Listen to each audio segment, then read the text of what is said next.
Ақша деген өмірдің мәні. Ақша деген ертеңгі күніңе нық сеніммен қарау.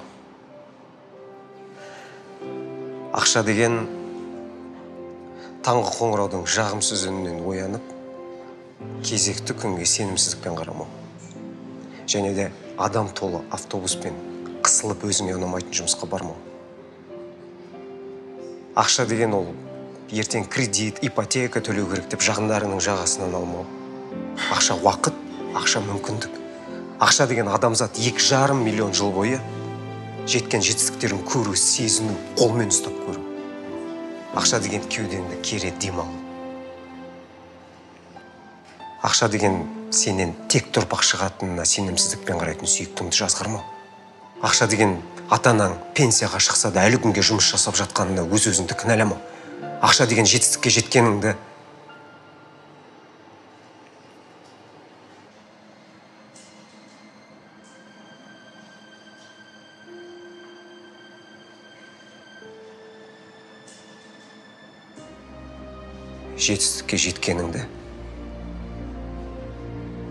әкең көре алмаған үшін өкінбеу.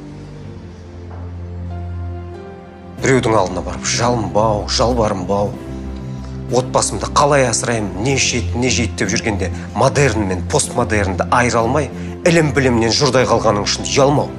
Ақша білім, ақша ғылым, ақша саяхат. Ақша өз-өзіңді дамыту. Ақша деген бүкіл әлемдегі керемет нәрсені көру.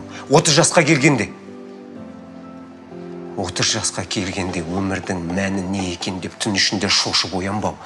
Ақша деген бұл сенімділік, өз-өзіңе деген сенімділік. Біреудің кемшілігін кешіру, және де біреу сенің сеніміңді ақтай алмаған үшін оған ашуланбау. Ақша бұл күш. Ақшамен өз уақытында туылмаған гениймін деп өз-өзіңді алдамау. Және де қолыңнан ештеңе келмеген үшін мемлекетті кінәламай, барынша елің, жерің үшін қызмет ету. Ақша ол мақсат, ақша ол армандар. Бала кезіңдегі, жас кезіңдегі тиын тебен таба алмай жүрген кезіңде өмірдің рахатын көре алмадым деп өз-өзіңді кінәламау. Және де бала арманыңның орындалуы.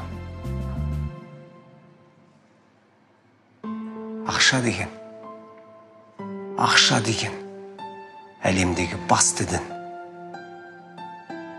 Ақша ол энергия, ақша ол есірткі, ақша ол құштарлық, ақша сенің еңбегінің жемісі, жеткен жетістіктерінің көрсеткіші, 4 құбылаңның тең болуы. Егерде саған да маған да мына ғұмырда бір-ақ рет өмір берілетін болса, бәрібір басты құндылықтардың бірі болып ақша қалар еді. Себебі ақша ол өмір.